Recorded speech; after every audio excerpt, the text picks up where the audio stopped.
ने एक शब्द सुना होगा जिसे लोग बोलते हैं, ये मेरी भीतरी आवाज़ है, ये मेरी अंतरात्मा की आवाज़ है, मेरी इनर कॉन्शियस है। ऐसा मेरा भीतरी मन मुझसे कह रहा है कि मैं ऐसा करूं वैसा करूं। पर तुम्हें हैरानी होगी ये जान के कि जिसे तुम अपनी आत्मा की आवाज़ कह रहे हो, भीतरी आवाज़ कह रहे हो, सोल वॉइस, वो कोई तुम्हारी भीतरी आवाज़ नहीं है, वो कोई तुम्हारी आत्मा की आवाज़ नहीं है, तुम्हारे मन की आवाज़ है, वो तुम्हारी बुद्धि की आवाज़ है। और ये मन और बुद्धि दोनों संसार से संचालित है। ये जो आवाज़ तुम्हें अपने भीतर सुनाई देती है, जिसके द्वारा तुम फला फला फैसले लेते हो, निर्णय लेते हो, वो दरअसल एक आरोपित आवाज़ है, समाज की आवाज़ है, संसार की आवाज़ है। वो जो अपेक्षा करता है तुमसे, ये वो आवाज़ है। आत्मा, साक्षी, इनके बारे में तो तुम्हें पता भी नहीं है, तो कहाँ से तुम्हारी आत्मा की आवाज़ हो जाएगी? ये सब सुनी सुनाई बातें हैं। जो भी आवाज़ तुम्हारे भीतर उठती है वो तुम्हारे मन की आवाज़ है। अब एक उदाहरण से समझो। जैसे तुम्हारे समाज में मान लो कि मांसाहार वर्जित है, और तुम अगर मांसाहार करो तो तुम्हारे मन में एक ग्लानि उठेगी कि मुझे मांसाहार नहीं करना चाहिए, ये गलत बात है।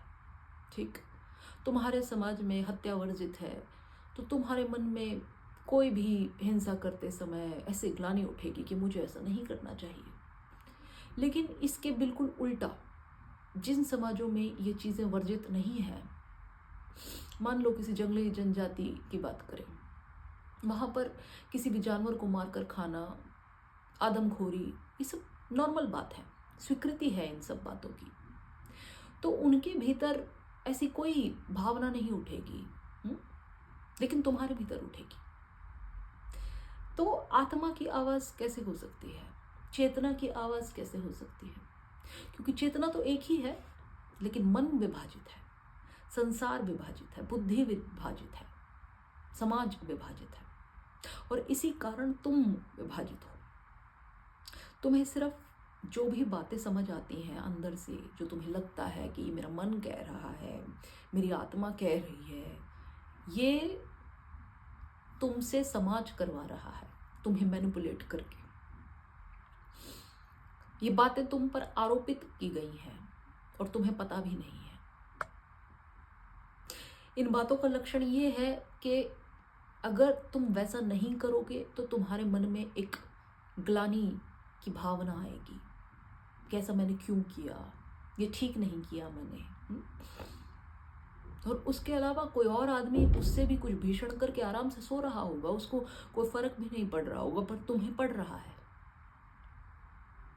तुम्हें पड़ रहा है, क्योंकि उसके समाज में उस चीज़ की स्वीकृति है, इसलिए उसके मन में ऐसी कोई भावना आती ही नहीं। पर तुम्हारे समाज में स्वीकृति नहीं है तो तुम्हारे मन में आती है। तो ये आत्मा की आवाज़ नहीं है, नहीं है। तुम देखो, किसी जंग के मैदान में कोई सैनिक लड़ता है, तो वो लोगों को मारता है, दूसरे सैनिकों को, ऑपोजिट पार्टी वाले सैनिकों को मारता है, हत्या करता है, पर वैसे तो हत्या नहीं करता। और उस समय जब वो हत्या करता है तब उसकी जो कॉन्शियस है, इनर कॉन्शियस, जो आत्मा की आवाज़ है, तब बोलती है कि ठीक है, हाँ मारो। लेकिन अगर जंग ना हो और वो किसी की हत्या करे तो उसकी इनर कॉन्शियस बोलती है कि तुमने गलत किया। ऐसे कैसे हो सकता है? क्योंकि हत्या तो फिर हत्या हुई। आत्मा की आवाज़ को ऐसा विभाजन कैसे जच सकता है? तो तुम समझो, ये गहराई में समाज की आवाज़ है। समाज तुम्हें समझा रहा है कि अगर ऐसी स्थिति हुई तो तुम ऐसा कर सकते हो, ऐसी स्थिति नहीं हुई तो तुम ऐसा मत करो। ये तुम्हारी आत्मा की आवाज़ नहीं है, क्योंकि आत्मा की आवाज़ तुम्हारी इंडिविजुअल होगी। भीड़ की आवाज नहीं होगी वो। हम्म? भीड़ को संचालित समाज करता है, पर तुम्हारा जो व्यक्तिगत निर्णय है, जो तुम्हारा टोटल निर्णय है पर्सनल, वो तुम्हारा आत्मा करेगा। तो हम इस दुविधा में रहते हैं। अब यहाँ पर एक बात समझने जैसी ये है कि समाज ने आखिर ऐसी ये आवाज क्रिएट की ही क्यों, ये ऐसी बात हुई ही क्यों, समाज ने ये आरोपण किया ही क्यों।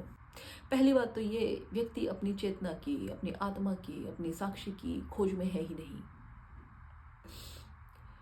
तो अगर ये सांसारिक आडंबर भी नहीं होगा, ये कृत्रिम भी नहीं होगा, तो फिर तो तुम पशुवत हो जाओगे। तुम्हें कैसे कंट्रोल करें?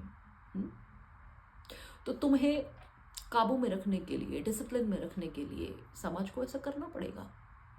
और दूसरा फिर एक कारण ये भी है कि यदि कोई व्यक्ति अपने मन को छोड़ के अपनी आत्मा की आवाज को सुनने में सक्षम हो भी जाए, तो वो व्यक्ति इतना स्वतंत्र हो जाएगा, इतना फ्री हो जाएगा कि उस व्यक्ति के साथ क्या किया जाए, क्या ना किया जाए, कुछ समझ नहीं आ सकता।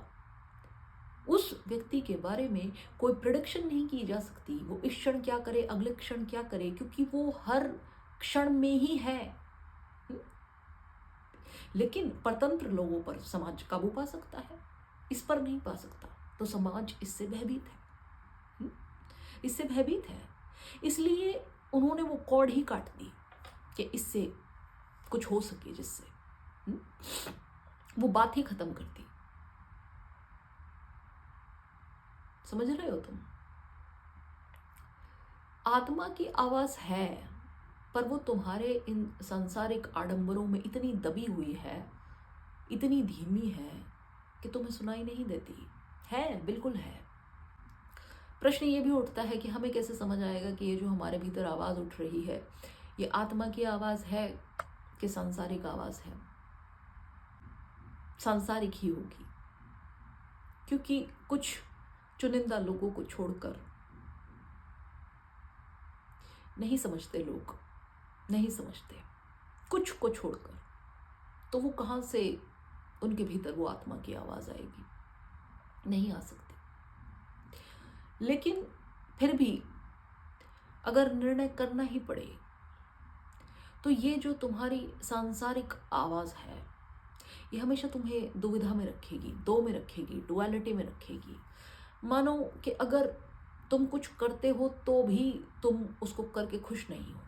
अपनी उस मन की आवाज़ को सुन के, अपने उस इनर कॉन्शियस की आवाज़ को सुन के अगर तुम कुछ करते भी हो तो भी तुम डामाडोल रहोगे। वो काम करके भी तुम्हारा मन दूसरी बात पर विचलित रहेगा कि अगर मैं ये भी कर लेता तो ठीक रहता। मतलब ना तो तुम इधर के बचते हो, ना तो तुम उधर के बचते हो। जैसे एक एग्जाम्पल लो, मान लो कोई शादी से तुम्हें कार्ड आता है और तुम्हारा पेपर है। अब तुम शादी में नहीं गए ये सोच के कि भाई मैं पढ़ूंगा, लेकिन तुम्हें ख्याल आता रहेगा कि कोई बात नहीं, मेरी तैयारी तो हो ही गई थी, रिवीजन करनी थी, शादी में चला जाता तो अच्छा खाना खाता। ठीक, तुम्हारे मन में दूसरी बात चलती रहेगी। कर तुम ये रहे हो अपने मन की बात मान के, अपनी इनर वॉइस की बात मान के, पर तुम्हारे दिमाग में जो बात चलेगी वो दूसरी चलेगी। और इसका उल्टा भी हो सकता है। मान लो कि तुम शादी में चले जाते, फिर तुम अपने घर की सोचते कि भाई मेरा पेपर है, पढ़ लेता, शादियों का क्या है ना। मतलब ऐसे भी मरो और ऐसे भी मरो, किसी भी बात में कोई एक संतुष्टि ना हो व्यक्ति को, है ना।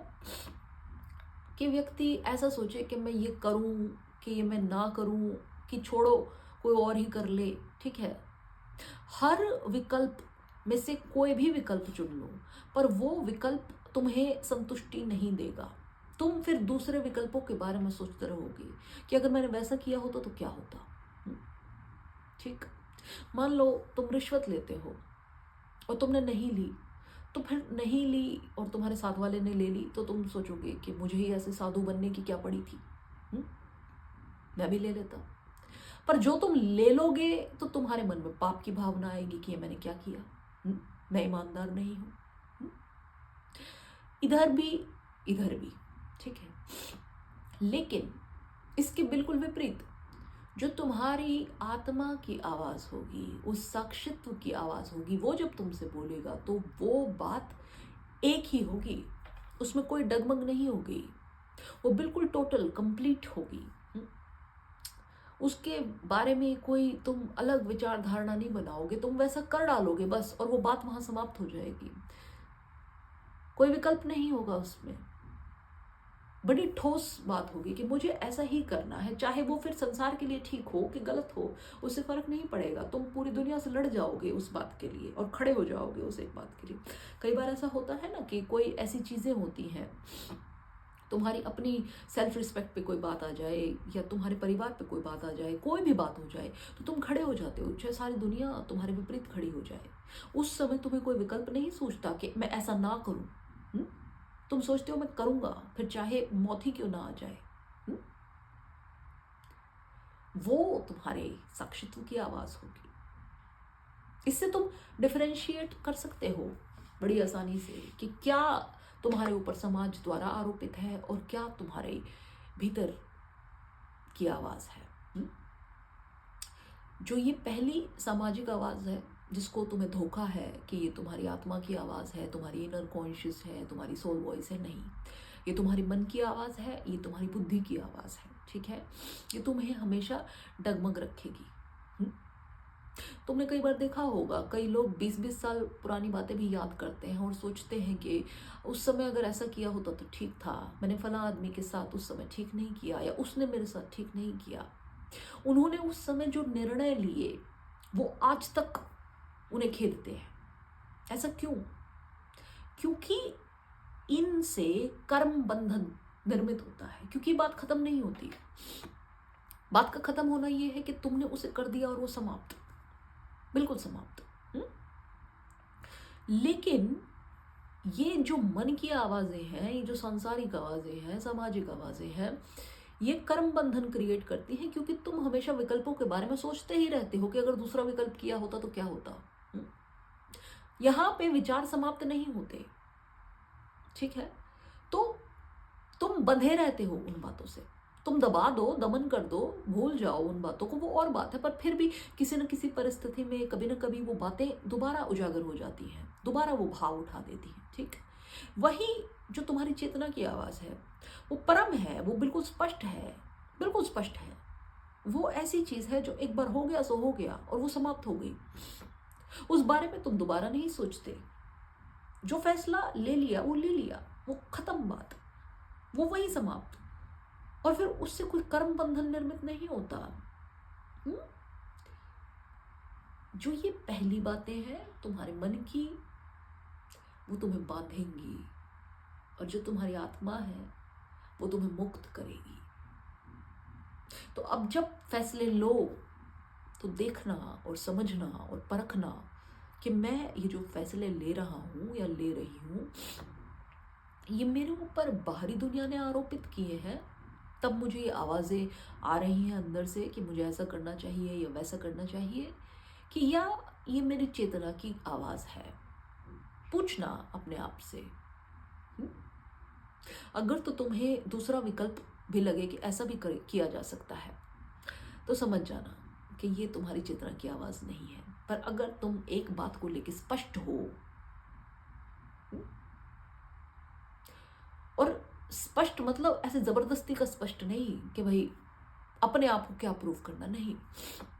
अगर तुम स्पष्ट हो और तुम्हारा चित्त किसी दूसरी बात पर नहीं डोलता, तो फिर समझना कि ये तुम्हारी साक्षी की आवाज है।